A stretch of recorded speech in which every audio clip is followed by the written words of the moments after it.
The lights go out at 2:17 a.m.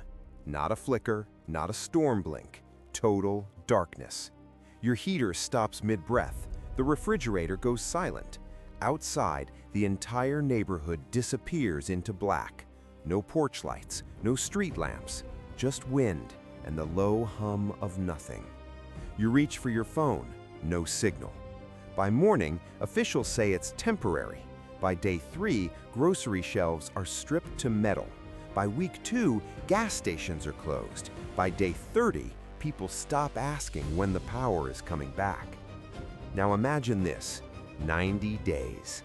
90 days without refrigeration, without deliveries, without running to the store. If that happened in America tomorrow, would your pantry keep you alive? And more importantly, what foods would actually matter when everything modern disappears? Don't answer that yet, because most people think they're prepared. They're not. Picture a father standing in a supermarket aisle on day 4 of a national blackout. The bread is gone, the milk is sour, the frozen section smells like rot. He grabs boxes of cereal, a few cans of soup, peanut butter, anything left. It feels productive, but it's panic shopping. Now rewind. Same man, same store, different mindset. He isn't shopping for comfort, he's shopping for survival. When the grid fails long-term, calories become currency, protein becomes protection, shelf life becomes everything. The first food that matters isn't glamorous, it's rice, plain white rice. Stored dry, sealed tight, it can last decades. It delivers dense, reliable calories. In a crisis, calories are heat. Heat is life. But rice alone won't save you, because starvation isn't just about feeling full, it's about maintaining muscle, immune strength, and mental clarity. That's where dried beans come in. Pinto, black, kidney. Combined with rice, they form a complete protein. Together, they create the kind of nutrition that has sustained entire civilizations through collapse.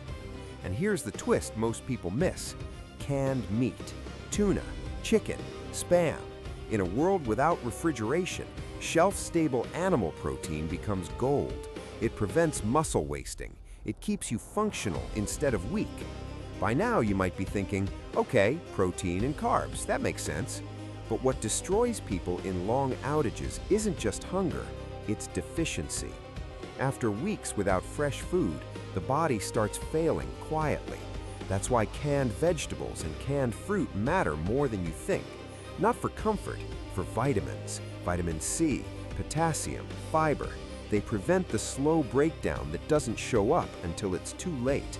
And then there's something almost no one stocks enough of, salt. Not for flavor, for survival. Your body loses electrolytes under stress. Salt preserves food. It prevents dangerous imbalances. In a 90-day blackout, it becomes essential. So there's the first answer. The foods that matter most are simple, boring staples: white rice, dried beans, canned meats, vegetables, fruit, and salt. But we're not done, because survival isn't just physical. Here's the deeper question. If the power stayed off for 3 months, would you break before your food runs out? In modern America, we're used to instant solutions, microwave meals, same-day delivery. Take that away and something strange happens. Time stretches, silence grows louder, stress compounds. That's why oats matter. Cheap, filling, easy to cook. They create routine.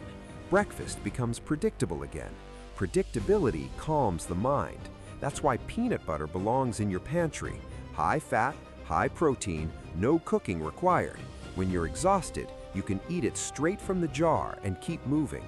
That's why pasta and shelf-stable pasta sauce matter. Comfort foods aren't weakness, they're morale, and morale keeps people thinking clearly. And then there's water. Stored water, of course, but also foods that don't require much of it to prepare, because clean water will become harder to access than food. Flour and yeast can turn into bread. Sugar and honey last almost indefinitely, and honey never spoils. Now we circle back. Would you break before your food runs out? Here's the truth. Preparation isn't about hoarding. It's about removing panic from the equation. When you know you have 90 days of real, sustaining food, you don't react like everyone else. You think, you plan, you conserve. And in a long-term outage, the calm households outlast the chaotic ones. 90 days without power would test us in ways most can't imagine, but the difference between desperation and discipline starts long before the lights go out. It starts quietly, in your pantry. Because when the grid fails, when the store's empty, when the silence stretches into weeks, the question won't be, why didn't someone warn us? It will be, did I prepare when I still had the chance?